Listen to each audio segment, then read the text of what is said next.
I've actually mentioned before that I started working at a very young age in a car dealership. I was I was cleaning cars around 14, 15 years of age.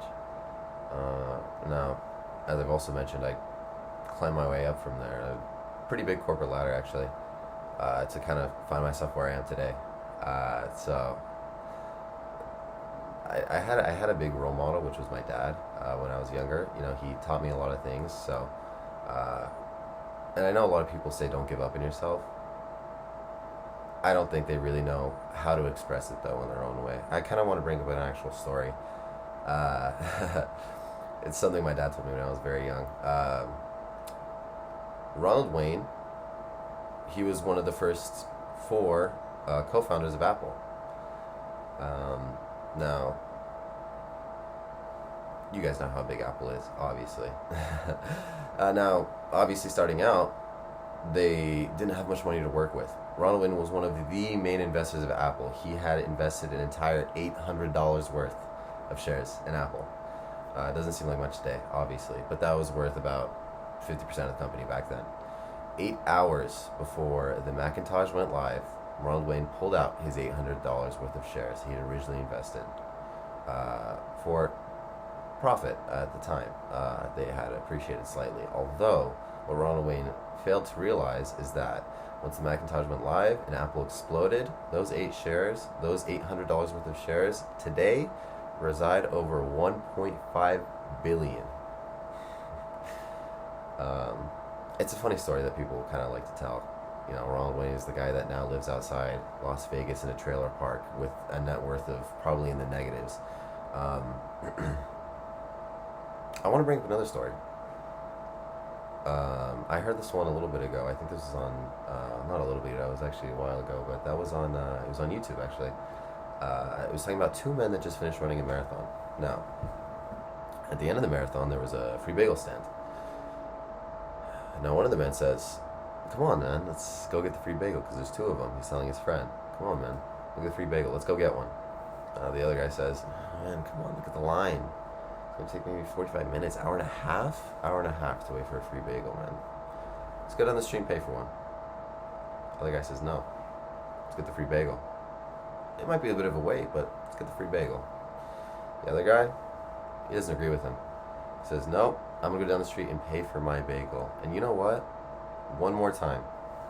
The first original friend says, "You know what? Free bagel." Now, to most people, that story might not have any meaning to them, but to me, it's actually meant a lot to me, in the way that maybe the man seeing the free bagel is like Steve Jobs, visionary. There's two kinds of people. There's the kind of people that see what's stopping them from getting what they want, a line, or there's the kind of people that see what they want to get and they go for it, Steve Jobs. You have the two kinds of people: the visionaries who are willing to risk it, and maybe the people who want to play it as safe as possible. And it might work sometimes, but it won't work every time. Now, this is actually interesting because what I noticed is uh, growing up in a way where you make a lot of mistakes, you fail a lot of times, a lot of people yell at you. But failure is really only success in progress. I mean, you fail once, you fail twice, you fail 3, 4, 5, 6, 7, 8, 9, and however many times you have to fail in order to win. A minute of pain is a lifetime of success. Truthfully, another story I'd love to bring up is one from actually this one was from a long time ago, but originally Lamborghini used to be a tractor company.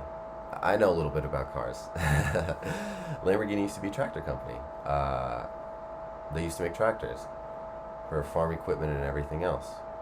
Now, Mr. Lamborghini was a mechanic. He knew a lot about his tractors. Being a tractor company, he made a lot of money as well. So you know what he did? He went out and he bought multiple Ferraris, especially one for his wife. But the issue is there was a huge mechanical failure in the transmission of that Ferrari. What did Mr. Lamborghini do? He calls up Mr. Enzo Ferrari. He says, you know what? Hey, listen, this car keeps breaking. I don't know what to do. Help me out. Enzo says, he basically pushes him off as just a farmer or a tractor maker. What Mr. Lamborghini does, he says, you know what, Mr. Enzo, that's fine. He puts his own transmission into the Ferrari. He brings it to Mr. Enzo and he says, look, now I fixed your car for you. Mr. Enzo curses him out of the office. Mr. Lamborghini then presides to make his own supercar. A lot of people, what I take from that is a lot of people like to argue Ferrari, when truthfully, they should be making Lamborghini. Don't focus on others, focus on yourself more, and focus on yourself to not quit.